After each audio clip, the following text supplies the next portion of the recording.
On World News tonight, real fear that nuclear war between India and Pakistan is possible. The drug companies that are accused of paying the competition not to compete. Pills and profit and public health. The families of those who died on Pan Am Flight 103, which was destroyed over Scotland. Will they reach a settlement with Libya? The simple procedure that seems to cure the most severe form of diabetes. We'll take a closer look. And the woman who helped so many girls believe anything was possible. She wrote the Nancy Drew series. Millie Benson has died.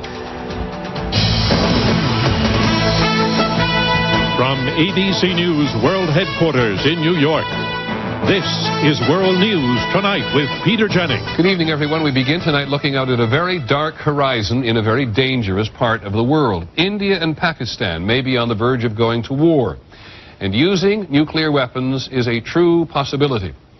At its heart, this is a war about the disputed territory of Kashmir and its overwhelmingly Muslim population.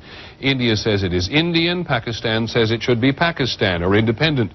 They have fought 2 wars about Kashmir since 1948. If another war started, if it got out of hand and went nuclear, the U.S. believes that many, many millions of people would die.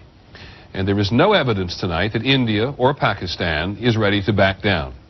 ABC's John McCarthy picks up the story at the Pentagon. John, tell us first, how worried is the U.S.?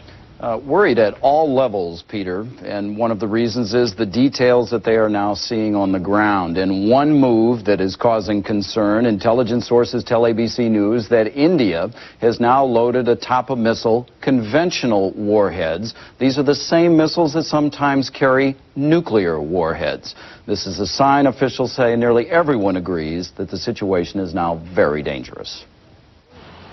More troops, aircraft, and ammunition are being moved to the front. And today at the United Nations, there was more frightening talk, this time by Pakistan's UN ambassador. We are ready. And if we are attacked, we shall respond, and we shall respond with our full might.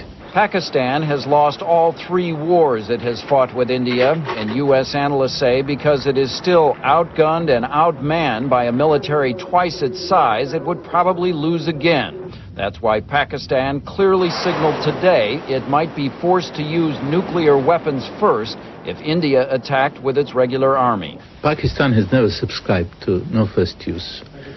Never subscribed. The State Department again urged restraint, underscoring the danger.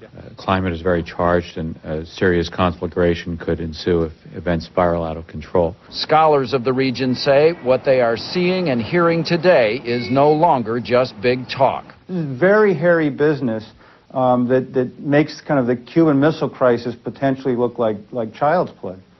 One enormous source of concern to the U.S. is how bad each side's intelligence is on the other. A case in point, those missiles that India is now preparing to load with conventional warheads, the same missiles that could carry nuclear. If launched, Pakistan, of course, would not know what kind of warhead was headed its way. That is the kind of purposely ambiguous signal that U.S. officials fear could lead to a horrible miscalculation. The situation is now of such growing concern. ABC News has learned that the White House is considering sending to the region Defense Secretary Don Rumsfeld for some tough talk if other diplomatic efforts fail.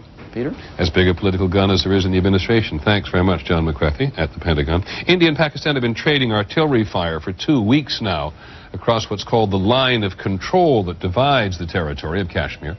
And as ABC's Jim Sciutto reports from Pakistan tonight, it is getting more intense.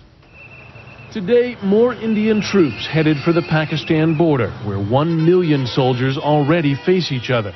And the cross-border shelling intensified. People on both sides are now spending their days in bunkers. They've been firing and shelling from all sides, she says. Dozens of civilians have been killed this week in Pakistan and India.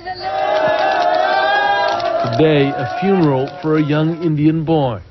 Indian officials now claim Pakistan is the epicenter of international terrorism, and that Pakistan's President Musharraf has already had enough time to crack down on Muslim militants in his country. The clear implication, India may take matters into its own hands, launching attacks against the militants inside Pakistan. But visiting troops today at the border, President Musharraf warned any strike could escalate into all-out war. A U.S. intelligence report estimates a full-scale nuclear exchange between the two countries would kill up to 12 million people.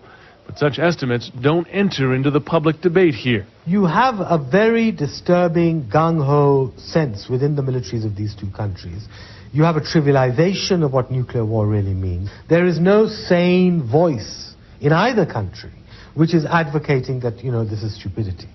Intensive diplomatic efforts are underway to ease tensions.